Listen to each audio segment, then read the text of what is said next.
ଆଜି କବିରଙ୍କ ପିଲାଦିନର ଗୋଟିଏ କାହାଣୀ ଶୁଣିବା। ଛୋଟ ପିଲାଟିଏ ଥିଲା। ସେ ତା ସାଙ୍ଗମାନଙ୍କ ସହ ଅଧିକାଂଶ ଦିନ ମନ୍ଦିରକୁ ଯାଇ ଭଜନ କୀର୍ତ୍ତନ ଶୁଣୁଥିଲା। କେବେ କେବେ ମନ୍ଦିରରେ ଭଜନ ମଧ୍ୟ ବୋଲୁଥିଲା। ତାର ଭକ୍ତିଭରା ଭଜନ ଶୁଣି ଗାଁ ଲୋକମାନେ ଆଶ୍ଚର୍ଯ୍ୟ ହେଉଥିଲେ। ସେ ପାଠପଢ଼ା ସହିତ ଘରେ ଲୁଗା ବୁଣିବାରେ ବାପାଙ୍କୁ ସାହାଯ୍ୟ କରୁଥିଲା। ଦିନେ ତା ବାପାଙ୍କ ଦେହ ଅସୁସ୍ଥ ଥିଲା।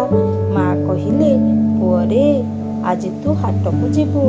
ଲୁଗାପଟା ବିକ୍ରି କରି ଯାହା ପଇସା ପାଇବୁ ସେଥିରେ ଚାଉଳ ଆଣିବୁ।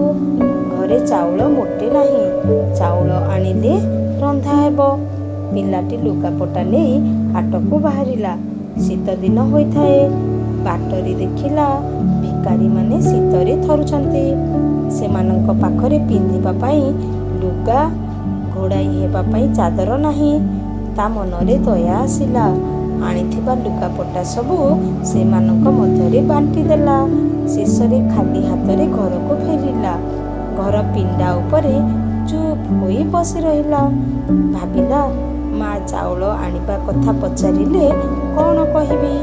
କିନ୍ତୁ ମା ତାକୁ କିଛି ପଚାରିଲେ ନାହିଁ। ବରଂ ଶ୍ରଦ୍ଧାରେ ତାକୁ ଖାଇବାକୁ ଡାକିଲେ। ସେ ଆଶ୍ଚର୍ଯ୍ୟ ହୋଇ ପଚାରିଲା, ତୁମେ ତ କହୁଥିଲ ଘରେ ଜମା ଚାଉଳ ନାହିଁ। ମୁଁ ତ ଚାଉଳ ଆଣି ନାହିଁ। ରାନ୍ଧିଲ କେମିତି? ମା କହିଲେ, କିରେ, ଏମିତି କ'ଣ କହୁଛୁ? ତୁ ତ ଗୋପାଳ ହାତରେ ଚାଉଳ ଓ ସଉଦା ପଠାଇଥିଲୁ। ସେ ଆଶ୍ଚର୍ଯ୍ୟ ହୋଇଗଲା। ଲୁଗାପଟା ବାଣ୍ଟିବା କଥା ମାକୁ କହିଲା।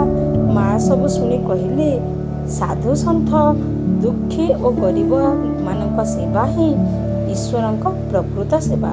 ବୋଧହୁଏ ଭଗବାନ ଶ୍ରୀକୃଷ୍ଣ ଗୋପାଳ ନାଁରେ ଆସି ଚାଉଳ ଓ ସଉଦା ଦେଇଗଲେ।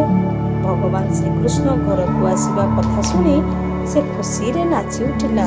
ସେହି ବାଳକ ବଡ଼ ହୋଇ ସନ୍ଥ କବୀର ରୂପେ ପରିଚିତ ହେଲେ।